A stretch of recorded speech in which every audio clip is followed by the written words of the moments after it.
Mylar arrived. Finally. Apparently. And so, gonna give the stretching another go. The Mylar is here on the floor, because it's the only place where I can roll it out, because it's too big for my table. This is the jig, the bottom of the jig. I'm gonna place it straight onto the Mylar, and I'll explain the jig later on. First, just adhere the Mylar to the jig. So I'm gonna place it in the middle of the Mylar, hopefully, like this, and I'm gonna cut off the remaining part on this side without fucking up my floor. So just slight pressure so I don't screw up the laminate, my floor. Okay, so we're gonna fold this over inside. This side, this is MDF, but there's a little bit of a 30NF glue, or spray glue can work as well, just to not make it sticky, but just make it a little bit more rough than it is normally. So we're gonna fold in these sides, and on this side, and I'm not sure if you can see, I'm gonna check, yes you can. On this side there's a valve for the tire tube. So we have to keep that one clear, so we wrap around the Mylar so the valve sticks out.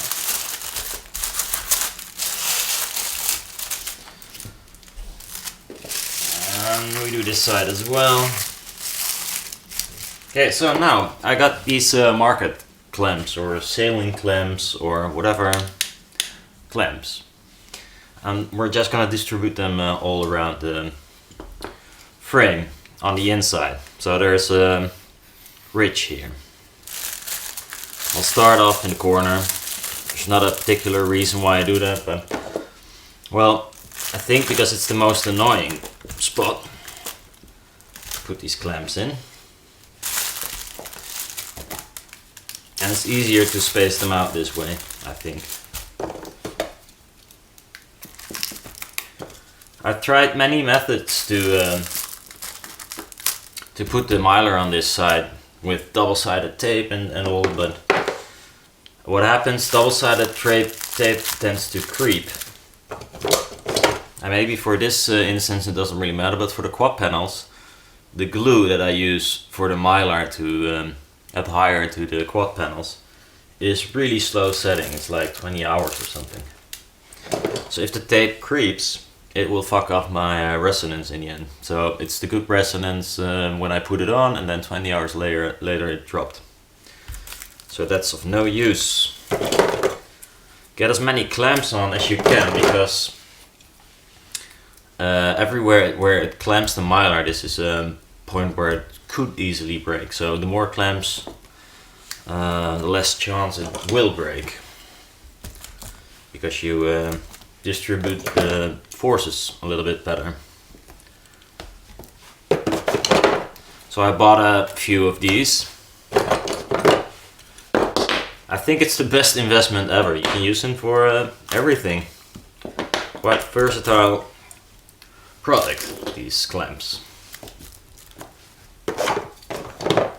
And I didn't discover Chinese AliExpress back then, because it wasn't there, I think.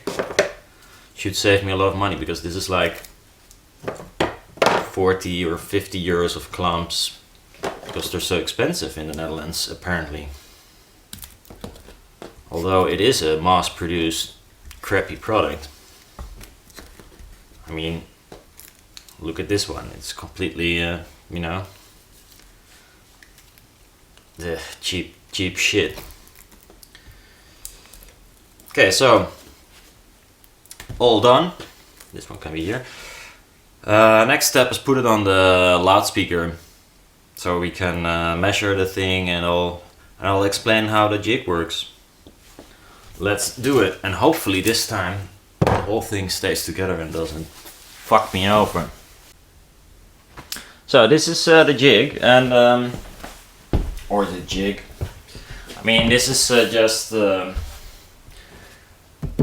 a speaker in a plate of wood on top of an IKEA box because I didn't want to make a proper enclosure for it, because as very often it was only a test if this setup would work, and never changed it.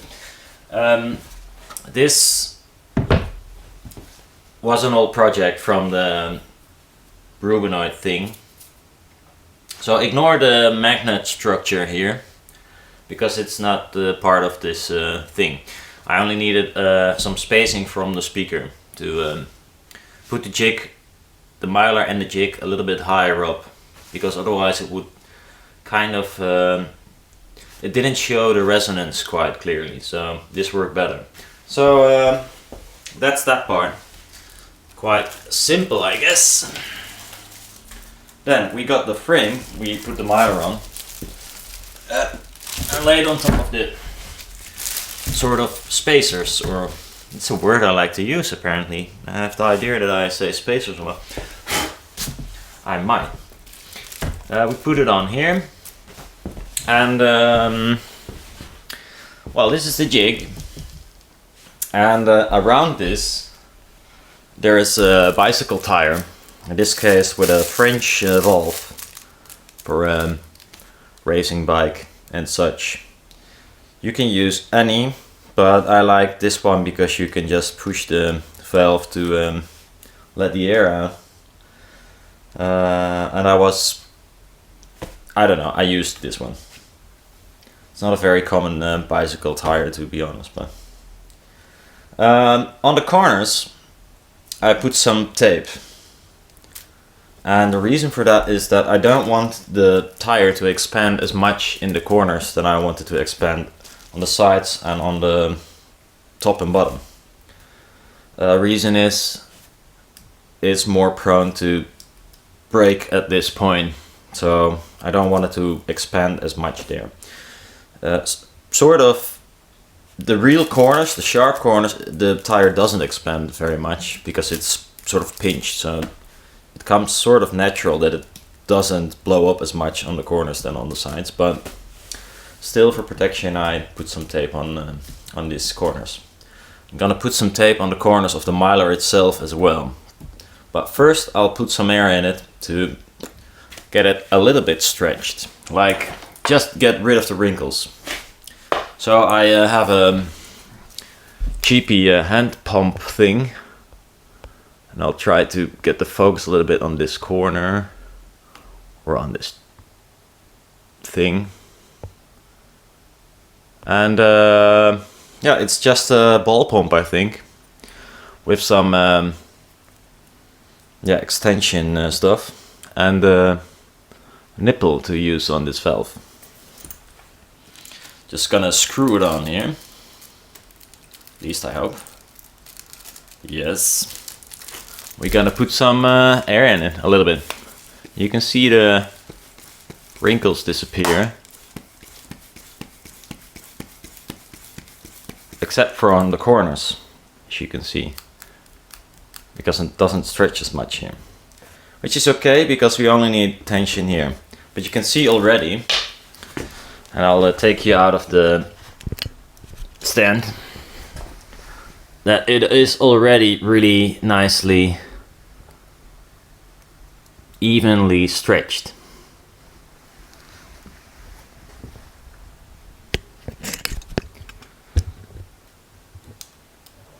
But it's just a little bit of stretch. You know, the resonance is really low still. Put a little bit more air in it. Now I'm gonna put some tape on these corners to protect it. Not even sure if it's necessary this time, but deja vu, deja vu, deja vu. I might be pushing. Ah, I hear something. Let's see where we are. Ooh, no, no. I said that before, so I will make this corner a little bit stronger if I can find my tape. Nishiban tape is gaffer tape. Don't confuse it with duct tape, because it's completely different and duct tape sucks. This is for, they use it in film industry, especially light guys and sound guys and camera guys. If you need a little bit of tape on a film set, you will get this, or from another brand of course, but this is quite nice tape. You don't need scissors or anything.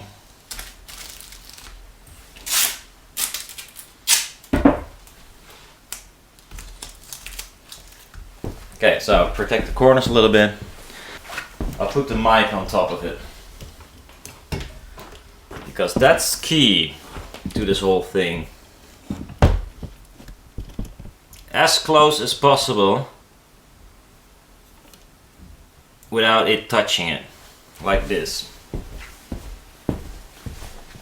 The mic is there, and I didn't lock the lighting, so again, so it flickers all over the place. I'm sorry about that. I will do now. Yeah, so now we're gonna measure the first. So it's the first measurement, see what resonance we got. I bet very low. I'll take you just with me. Oop, to the computer. Might need to adjust the light. Pretty sure I am. Okay. So, first measurement.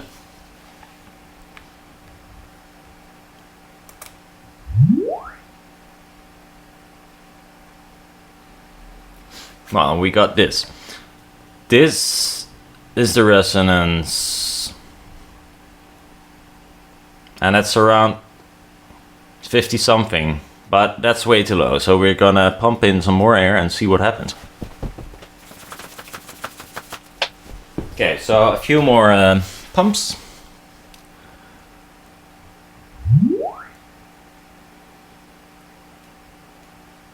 Ah, well, you can see it clearly.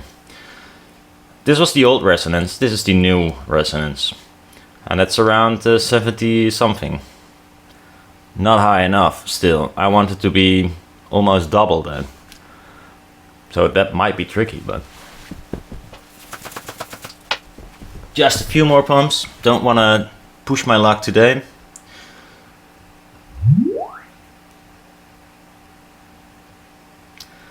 Ah, we're around 86. Cool and all, but I'll zoom in a little bit so you might see it more clearly. Oh, that's a bit too much. This is visible, I think. Let's focus. Yeah, so blue is the first resonance, then we had red, and now it's green. Now I'm gonna reuse red because, yeah, I can only show 3 here at a time. Put some more air in it and hopefully it doesn't break. Will do so far. We reach 90. So this is the part where it gets all tricky and stuff. Because I want to reach, yeah, 140 would be nice. So I'm gonna try a little bit more.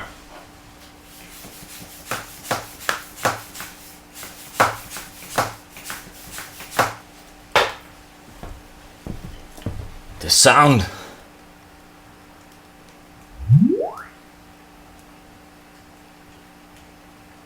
of stuff that might be failing. 100, that's all. Still a long way to go.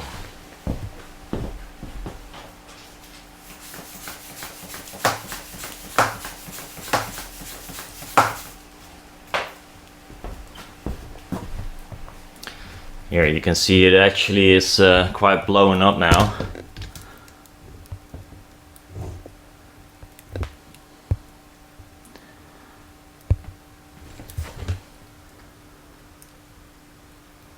You can see the tire expanding.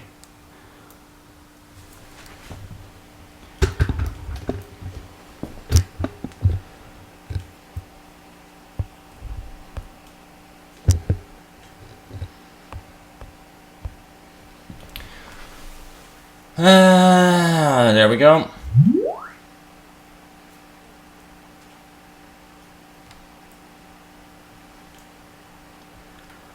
This is going pretty okay. I'm at 120 almost, 116. Few more pumps.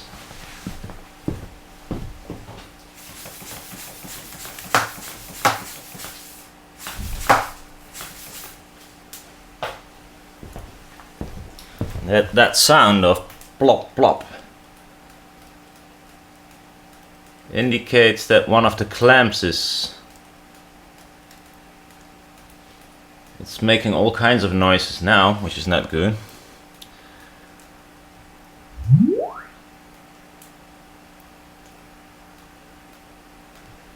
Did we get higher? 120? Do I want to push it more than this? That's the question. Previous panel, the one I did before I started filming this, was 160. Apparently it's possible, so I'll give it a few more shots.